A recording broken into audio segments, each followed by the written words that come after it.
Buenas, ¿cómo están? Que Dios me lo bendiga grandemente. Dios es increíble, Él tiene el control absoluto de todas las cosas que suelen suceder en nuestro entorno, sean buenas o sean sencillamente contrarias, malas. Pablo va a decir que tenemos que tener toda la armadura de Dios y debemos estar firmes para resistir el día malo. Él sencillamente estaba en una prisión escribiendo a Éfeso, a la iglesia de Efesios. Estaba sufriendo el apóstol, pero a pesar de estas cosas él sabía que el evangelio estaba avanzando. Como una persona que está siendo atribulado, siendo golpeado, siendo flagelado muchas veces, injustamente por esparcir el evangelio de Cristo. De cómo Cristo también sufrió y murió por nosotros, haciendo la voluntad del Padre, siendo un hijo obediente. Porque estas cosas tienen que pasar a los ungidos, a las personas elegidas, para mostrar a las personas que la vida cristiana debe ser completamente distinta. ¿Por qué pensamos o creemos que la vida se nos fue cuando suceden serie de cosas o acontecimientos que derrumban nuestra existencia? Y es ahí donde podemos entender y comprender que el amor de Dios nos puede sostener, que el amor a Dios puede reflejar esa fortaleza que hubo en Pablo y esa fortaleza que también hubo en Jesucristo. En el mundo vamos a tener aflicciones, pero confía, yo he vencido al mundo, dijo Jesucristo.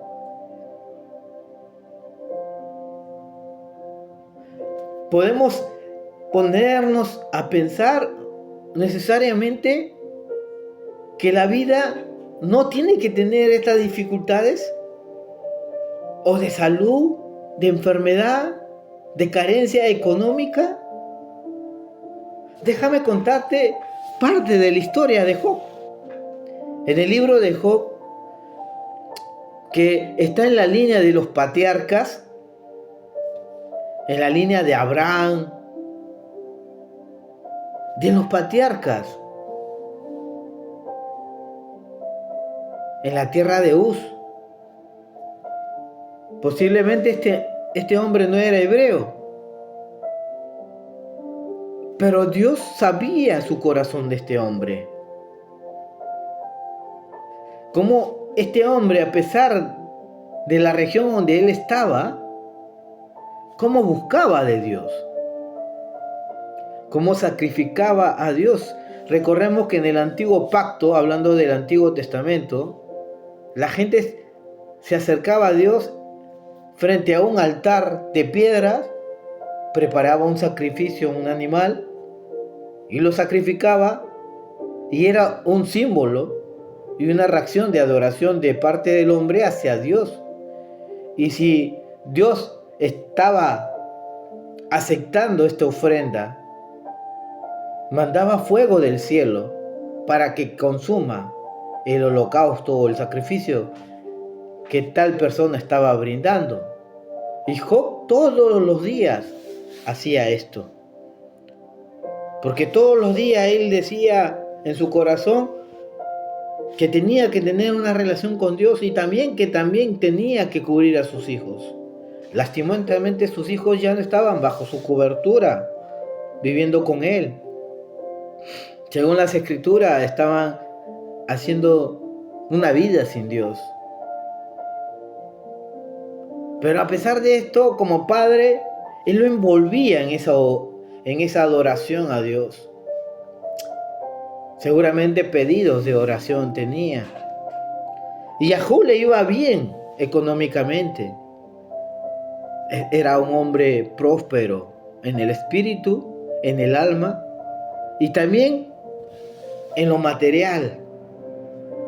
Era muy respetado en aquella zona donde él vivía. Pero da la curiosidad que el libro de Job empieza en la corte celestial donde está nuestro Dios soberano. Y están los ángeles, los príncipes, como lo dicen ahí en las escrituras. Eran ángeles, la corte celestial. Y vemos la entrada de este archienemigo del hombre, adversario de Dios, el cual lo conocemos como Satanás, o también como diablo, que es enemigo de Dios. Así que vemos cómo él ingresa. Mira, Dios sabe todo lo que está aconteciendo, lo que sucede. Y empieza una conversación. Recordemos que en aquellas circunstancias, las personas que tenían mayor autoridad son las que iniciaban la conversación. Y Dios empieza la conversación, porque sabemos que Dios es sobre todo, en todo. Y le pregunta a Satanás, ¿dónde estabas? Dame tu informe. Prácticamente le estaba diciendo esto. No es que Dios no sabía, Dios sabía el plan, la artimaña que Él va a poner, sus haces en la mesa, y le va a decir, estaba rodeando el mundo. Y Dios enseguida le va a preguntar, ¿has visto a mi siervo Job? Dios sabía que este hombre, este ser maligno, Satanás, estaba viendo cómo ingresara a la vida de Job. Y Satanás le va a decir, sí lo he visto, pero hay un cercado que tú lo has puesto y yo no lo puedo tocar. Dios le va a decir, él es un hombre temeroso de mí, apartado del mal. Y le empieza a decir todo como era él conocido por Dios. Nadie se le había contado, él lo había visto. Y vemos y contemplamos que Satanás le dice, ¿sabes qué? Quítale todo esto y vas a ver cómo reniega de ti. Y Dios accede, porque Dios sabía todas estas cosas. Y sencillamente, con esa licencia y ese permiso a atacar, Satanás no perdona nada. Pero Dios le advierte algo, no le toque su vida. Ahí podemos ver que la vida de Job era muy valioso para Dios. Porque Dios había muchas veces, continuamente había aceptado la adoración que él le brindaba. Él estaba atento. Y Satanás viene a la tierra y empieza a atacar todo. Al ganado, al becerro, es lo primero que ataca. Porque sin holocausto, sin animales no podía dar su adoración a Dios. Le quita eso. Roban, saquean, matan a toda esa finca. Y a donde estaban todos sus animales vacunos, sus sacrificios de Job, se van. Después es atacado a la familia. Un fuego del cielo cayó en la casa de tus hijos y murieron. Y vemos ataques tras ataques. Y todo en un segundo, supuestamente. Y cuando vienen los mensajeros, cada uno le empieza a decir lo que había acontecido. Eran 10 hijos que tenía Job. Y a los 10 hijos los mató el fuego. Satanás acabó con todo lo que era Job, supuestamente. Pero no tocó a su esposa. Su esposa y Job estaban en esa casa, encendidos tras la muerte de sus hijos. Creo yo que es lo más pesado o lo más triste que podamos llevar cada padre. Lastimados, flagelados en ese extremo. Job se pone ceniza y lo único que exclama en su adoración, porque ya no podía acercarse a través de los sacrificios porque no tenía cómo.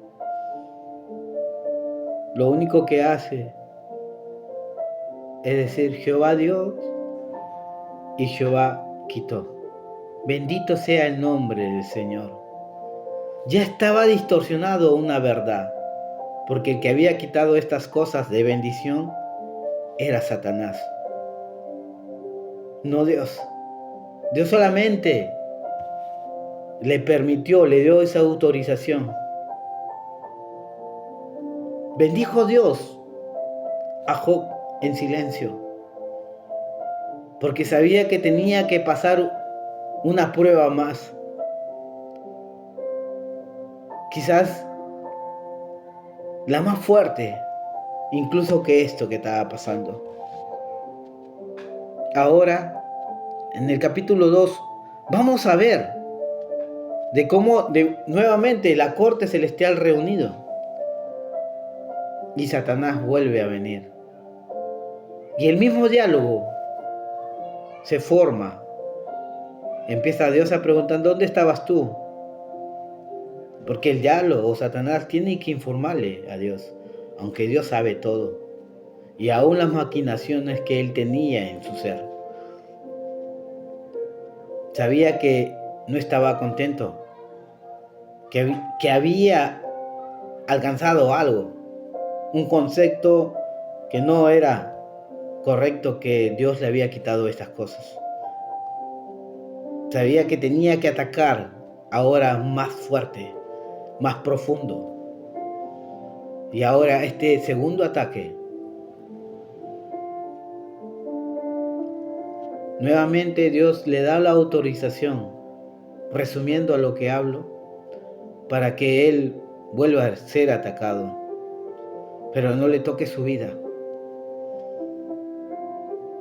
Así que Satanás fue y con todos los poderes de las tinieblas,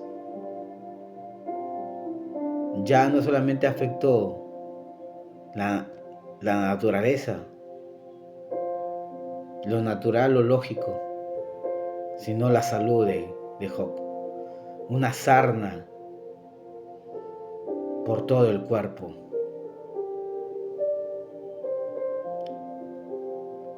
Fue tan devastadora, porque si nos ponemos a estudiar un poco sobre estos asuntos, lepra, sarna, él tenía que ser excluido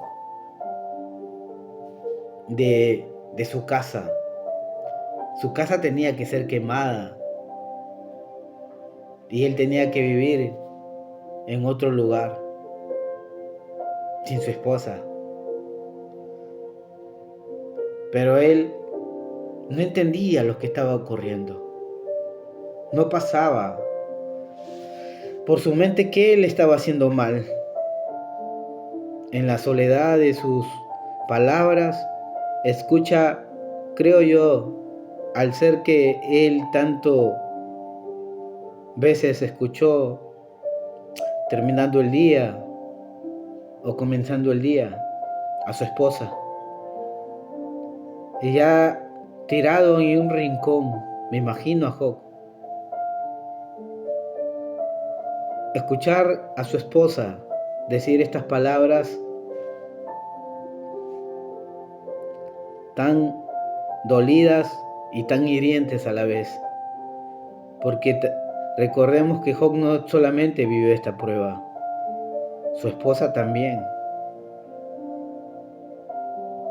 y con tantas cosas le dijo, maldice a tu Dios y muérete. Fueron palabras muy fuertes seguramente. Y Job respondió nuevamente, ¿acaso recibiremos solamente de Dios el bien y no el mal? Y la palabra de Dios dice, Y en todas estas cosas, Job no pecó. No había pecado. Pero el concepto hacia Dios ya se estaba desviando. Porque Dios no nos permite, no viene de Él esta maldad. Viene de los infiernos, como Santiago va a decir. Dios no tienta a nadie. Porque la tentación se basa en un principio de carnalidad humana. Y en ese principio lógico, Dios es espíritu y no carne. Así que no puede atentar a nadie.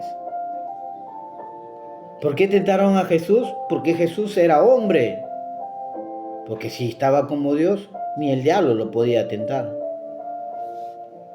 Ahora entiendes por qué las cosas a veces se ponen cada vez más fuertes. Dice después, capítulos del 4 al 6, que vio un gran silencio ahí en esa casa. Vinieron sus amigos. Silencio. Por 7 días. Y las primeras palabras que se menciona después de esta tragedia, después de los 7 días frente a sus amigos, es Job.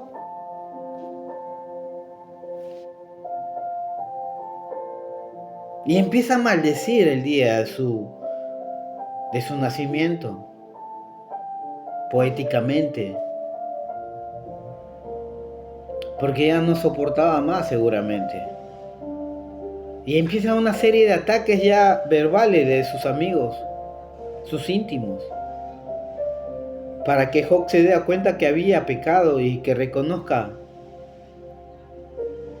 Con una sabiduría humana empiezan a decir muchas cosas a Job para que se dé cuenta que estaba equivocado. Y Job se defiende de estos ataques verbales de sus amigos, sus íntimos. Por lo menos unos 24 discursos, tanto de Job como de cada amigo. Cada amigo, 3. Y Job, como 9. Hay un cuarto amigo que después es el más joven de todos ellos. Pero en el capítulo 38, ya tras mencionar en cada discurso a Dios, Dios envuelve a toda esa casa donde estaban sus amigos, los 4 amigos, su esposa, Job. Envuelve en un torbellino. Y el único diálogo que escucho yo, o la única comunicación fue de Dios hacia Job. Porque Job ya estaba maldiciendo el día de su nacimiento. Todo lo que se refería hacia él, no a Dios, sino hacia él, estaba en un periodo de, lastimosamente, estaba sucumbido frente a esta situación emocional. Estaba en depresión, no entendía las cosas. Es una prueba muy dolorosa. Pero Dios le va a decir, ahora fájate bien. Con sus llagas, con sus heridas, Dios le va a decir, fájate bien. Te voy a hacer una serie de preguntas. Y tú, Job, me vas a responder. Y le hice infinidades de cosas. ¿Dónde estabas tú cuando creó el mundo? Todo lo que, las preguntas que le hace. En una gran riqueza hablando. Y solamente Job no podía responder ni una de ellas. Aún la ciencia ahorita, hasta el día de hoy, no puede entender el vástago universo. Solo han descubierto que el universo tiene un principio y que hay una inteligencia superior, como ellos lo quieran llamar, que se llama Dios. Nosotros lo llamamos Dios simplemente. que fue una falacia, muchas cosas que nos enseñaron durante más de 30, 40 años atrás en los colegios. Hoy en día ya no enseñan tanto así. Y descubrimos de que este hombre escucha a Dios. Y en su respuesta solo va a decir: de hoy ya te conocías, mas ahora mis ojos te ven. En 2 capítulos Dios habla con Job y Job llega a entender, a comprender. No, en 3 capítulos llega a entender y a comprender la grandeza y el propósito de Dios que Job tenía. No habló con sus amigos ni con su esposa. Habló con Job. Y para que los otros puedan entender que la intimidad y la relación que tenía Job con Dios era siempre, les dijo: ahora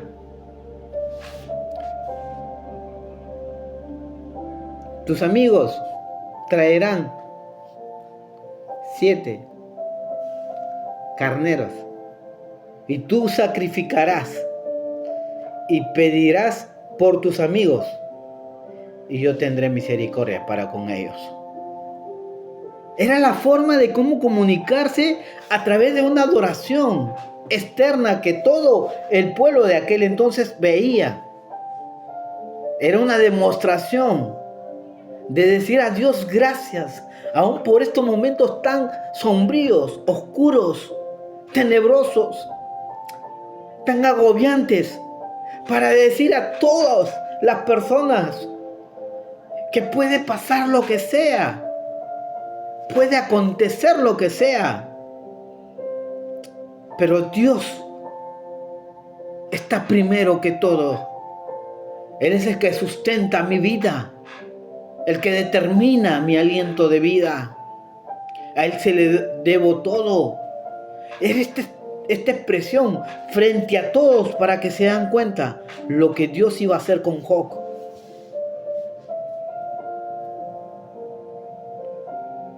Y Dios miró con agrado estas ofrendas. Lo bendijo a Job, como dice en el capítulo 42.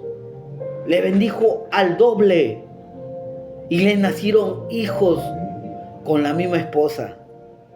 La esposa sí estaba herida. Y a veces hay esposas que suelen decir cosas fuertes para que nosotros como hombres podamos reaccionar. Pero eso no conlleva que el corazón de la mujer se haya desviado, sino es la forma de cómo ellas se relacionan con nosotros para reaccionar. Porque no es que no era su Dios, también era su Dios, el Dios de su esposa. El día de hoy Dios te dice: tranquilo, cálmate, yo tengo el control de todo. Pablo va a decir: ni una prueba es mayor que la que puedas tú no soportarla, porque juntamente con la prueba yo daré la salida.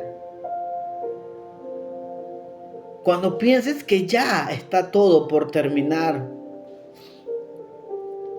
cuando pienses que todo ya va a acabar, recuerda bien esto: cuando Dios está en tu vida,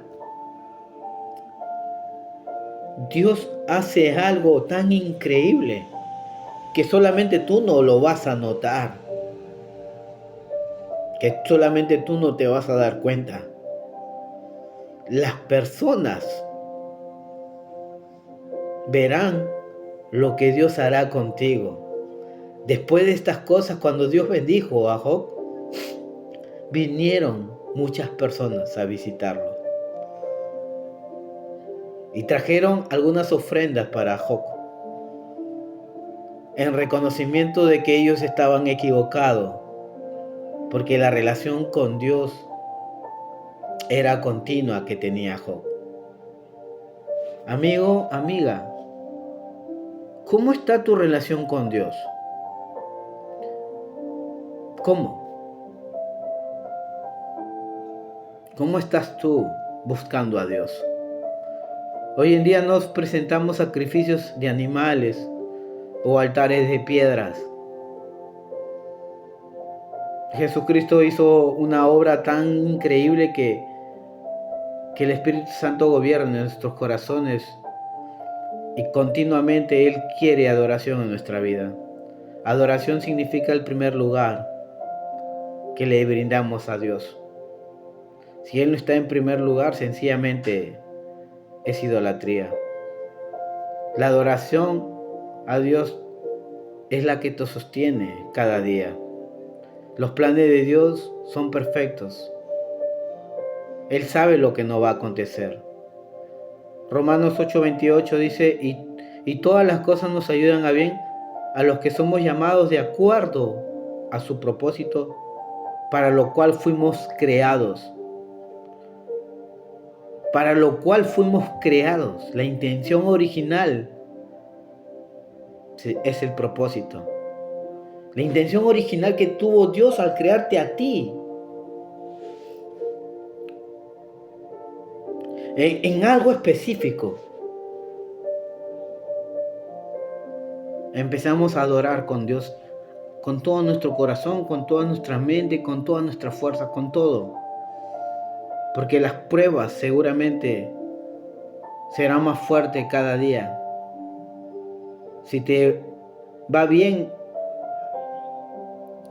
en la economía, alégrate, disfruta, bendice a otros.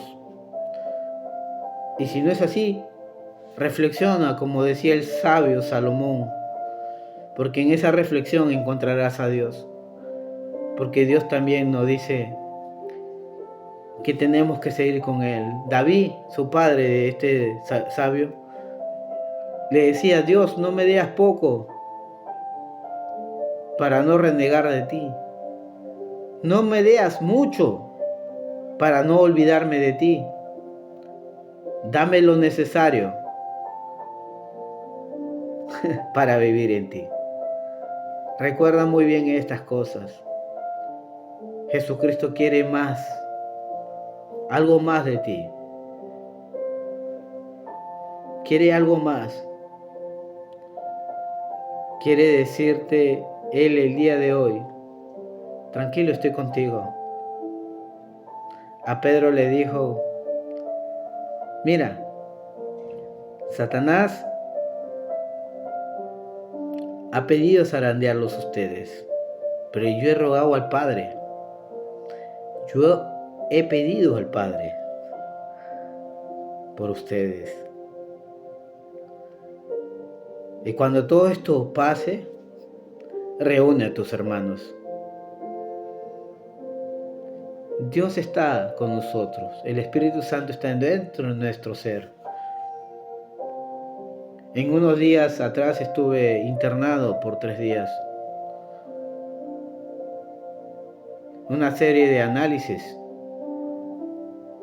Me hicieron pruebas médicas. Me trataron muy bien. No voy a decir lo contrario. Me trataron muy bien. Pero pude ver siempre, en medio de esa soledad que tenían otros, pude ver que Dios siempre estuvo conmigo. Hoy en día puedo ver claramente que Dios hizo algo en mi vida.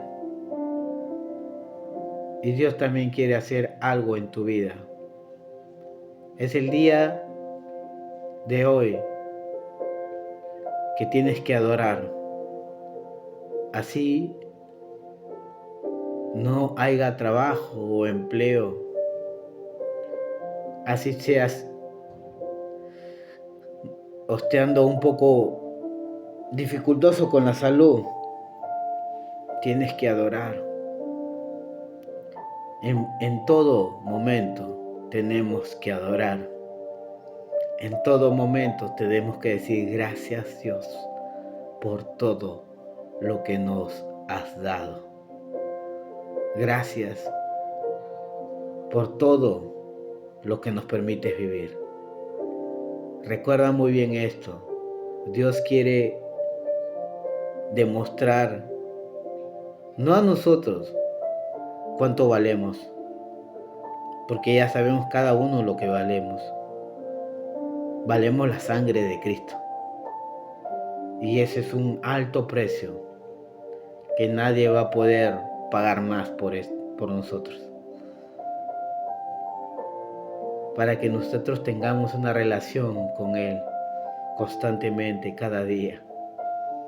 Dios es increíble, es un Dios que siempre voy a decir que Él estaba siempre. Fin de año para mí es analizar mi vida y ver cómo pudo Dios avanzar en mi vida.